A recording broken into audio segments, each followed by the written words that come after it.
Hello guys, welcome to our channel. This is Teja. అయితే Rajesh Mahasena, so వ్యక్తి గురించి నేను కొత్తగా మీ అందరికీ పరిచయం చేయాల్సిన అవసరం లేదు. సో తను ఒక దళిత పోరాట యోధుడిగా ఎదిగాడని చెప్పేసి అందరికీ తెలిసిన వ్యక్తి. అయితే దాని తర్వాత కొన్ని పొలిటికల్ పార్టీస్లో కూడా తను వెళ్ళి వాళ్ళతో కలిసి వర్క్ చేసి మళ్ళీ వెనక్కి కూడా వచ్చేసాడు.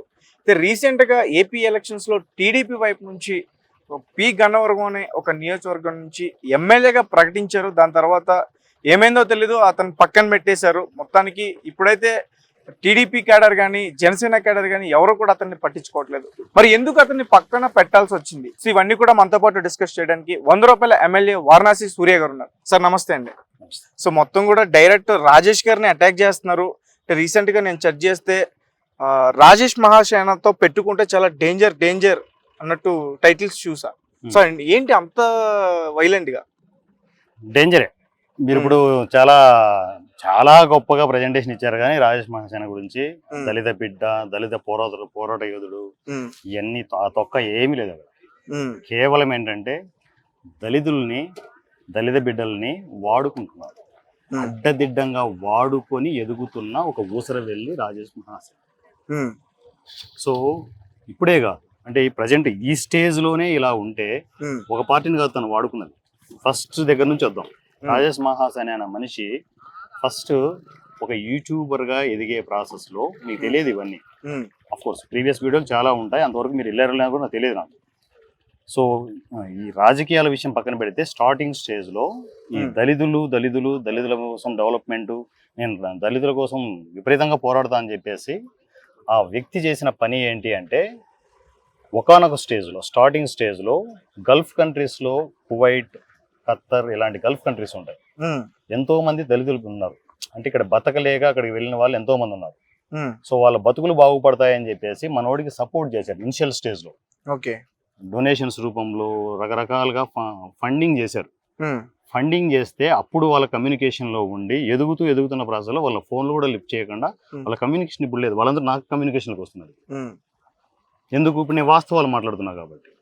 అక్కడి నుంచి అలా ఎదుగుతూ ఒక్కొక్క స్టెప్ డెవలప్ చేసుకుంటూ వచ్చి ఫేస్బుక్లోను యూట్యూబ్లోను హడావిడి చేసి ఫైనల్గా అంటే ఈవెన్ ఎక్కడో పల్లెటూళ్ళలో పంట పొలాల్లో లుంగిలు కట్టుకొని కుర్చీ చేసుకుని 4 పిల్లగాళ్ళని పెట్టుకొని హడావిడి చేసిన ఆ రాజేష్ ఇప్పుడు స్టెప్ బై స్టెప్ ఎదిగిన తర్వాత మెల్లగా ఈ చిన్న పరిచయాలు చేసుకుని వైసీపీలోకి ఎంటర్ అయ్యాడు.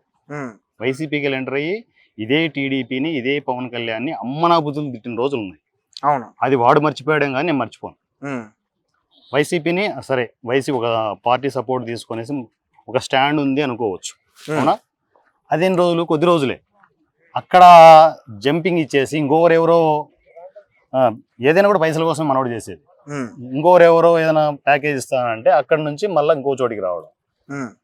జనసేన టార్గెట్ చేశాడు. తర్వాత ఏది వైసీపీ నుంచి వెళ్ళిన తర్వాత జనసేన టార్గెట్ చేశాడు. అక్కడ కొత్తగా పార్టీ స్టార్ట్ అయ్యింది, నాకు పెద్ద స్పేస్ దొరికిపోతుంది, దళిత బిడ్డను, దళిత కోసం పోరాడుతాను. ఇందాక మీరు చెప్పాడు యోధుడు సూదుని, ఏ తొక్క లేదు అక్కడ.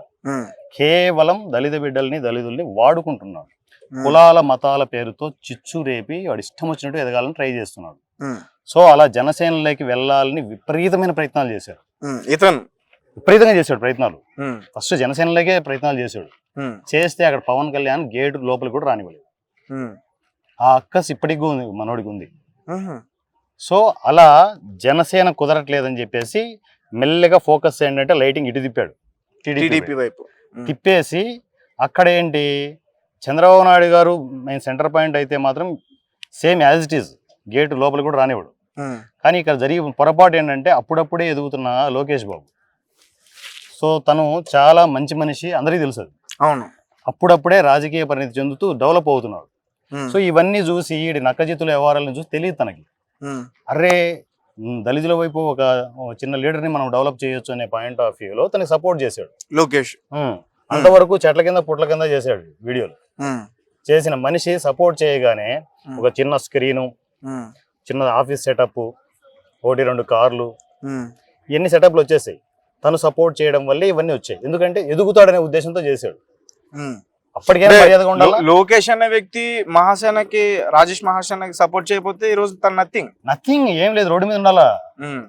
అలాంటి మనిషి లోకేష్ బాబును కూడా పక్కన పెట్టి ఊసరవీళ్ళ రాజకీయాలు ఇవే. ఈ గలీజ్ కొడుకు చేసిన పనులు ఏంటంటే లోకేష్ బాబును కూడా అంత సపోర్ట్ చేసిన లోకేష్ బాబును కూడా పక్కన పెట్టి ఆల్ ఆఫ్ షడన్ రేపు ఎలక్షన్ 2-3 రోజులు ఉందనగా ఏది టీడీపీ జనసేన పొత్తులో ఉంటే ఎవడైనా ఆ మాటలు కూస్తాడా? పవన్ కళ్యాణ్ ఓడించడానికి ప్రయత్నం చేస్తాను, నా శాయశక్తుల ప్రయత్నం చేస్తాను ఏంటి? మరి అంటే అతనికి ఎమ్మెల్యే టికెట్ ప్రకటించినప్పుడు చాలా సంబరాలు చేసుకున్నాడు కదా, ఏది పొత్తులో భాగంగానే ప్రకటించారు అప్పుడు కూడా. సంబరాలు చేసుకున్నా అంటున్నారు. ఎమ్మెల్యే టికెట్ అనౌన్స్మెంట్ రాగానే మరుసటి రోజు నుంచి డొనేషన్స్, నేను ఎమ్మెల్యే అయిపోతున్నాను నాకు సపోర్ట్ చేయండి. అందిన చోట ప్రతి చోట గుంజుకుంటూ వచ్చాడు. నాకు ఎంతమంది ఇప్పుడు పోను ఎలా ఇది ఈ మంట ఎలా రాసుకుంటదంటే ఎంతమంది నాకు దళితులతో డైరెక్ట్ గా నాకు కమ్యూనికేషన్ లో వస్తున్నారో అందరినీ లైవ్లు పెడతా, వాయిస్ మెసేజ్లు పెడతా, అన్ని పెడతా. ఇది బండారం బట్ట బయలు చేసిన వరకు అసలు వదల నేను. అంత దరిద్రపు మనిషి దళితులు. ఎందుకంటే అణగారిన వర్గాలను డెవలప్ చేయాలని ప్రతి ప్రభుత్వం అంటుంది.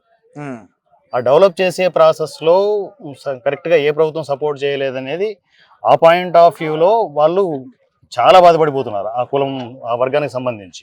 సో అలాంటి టైంలో ఈడొచ్చి ఏదో చేస్తాడు అనుకుంటే వాళ్ళను వాడుకునేసి ఈడు ఎదుగుతున్నాడు.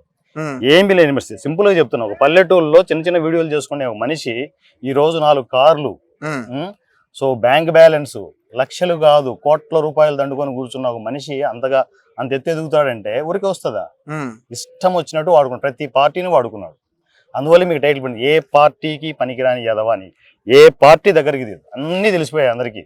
అంటే వైఎస్ఆర్సీపీ పార్టీలోకి వెళ్ళాడు, బయటకు వచ్చేసాడు. టీడీపీలో జనసేనకి వెళ్ళడానికి ట్రై చేశారు, రానివ్వరు. టీడీపీలో వెళ్ళాడు, ఆహ్వానించారు, లోపలికి కూడా వెళ్ళాడు. అదే మనకు ఒక అఫిషియల్ గా ఒక స్పేస్ కూడా ఇచ్చారు దానికి.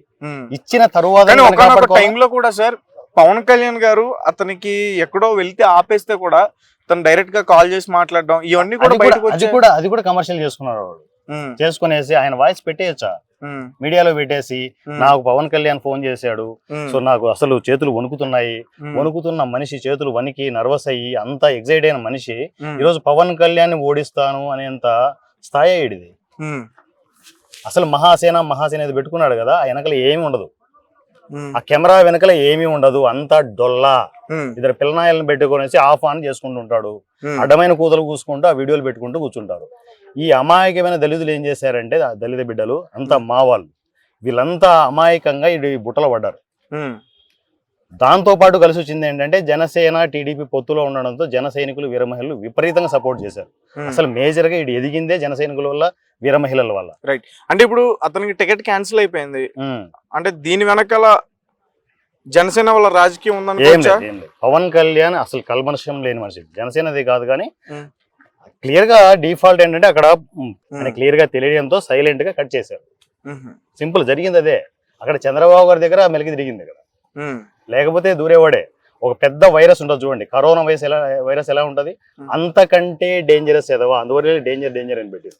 ఓకే, పొరపాటున దూరి ఉంటే ఈ రోజు టీడీపీని వేరే కోణంలో చూడాల్సి వచ్చేది మనం. రైట్. అంటే ఇప్పుడు రాజేష్ మహాసేన అనే వ్యక్తి ద్రోహం చేశాడు. ద్రోహం కాదు, దారుణాలు చేశాడు, ద్రోహాలు చేశాడు. ఎవరికి చేశాడు? దళితులకి, మేజర్ గా దళితులకి, మా దళితులందరికీ చేసిన పని. మరి అయితే దళితుల్లో చాలా మంది ఉన్నారు టీడీపీలో కూడా, కార్యకర్తలు కానీ నాయకులు కానీ. మరి వాళ్ళందరూ కూడా ఎందుకు ఖండించలేదు అతను చేసిన భోగతాన్ని? ఖండించడానికి చెప్తున్నా కదా, ఈడికి నోరు పడేసుకొని ఇష్టం వచ్చినట్టు అమ్మనా బూతులు తిట్టే ఒక ఎదవను ఎదుర్కోవాలంటే నాలాంటి ఎదవ ఒకటి రావాలి.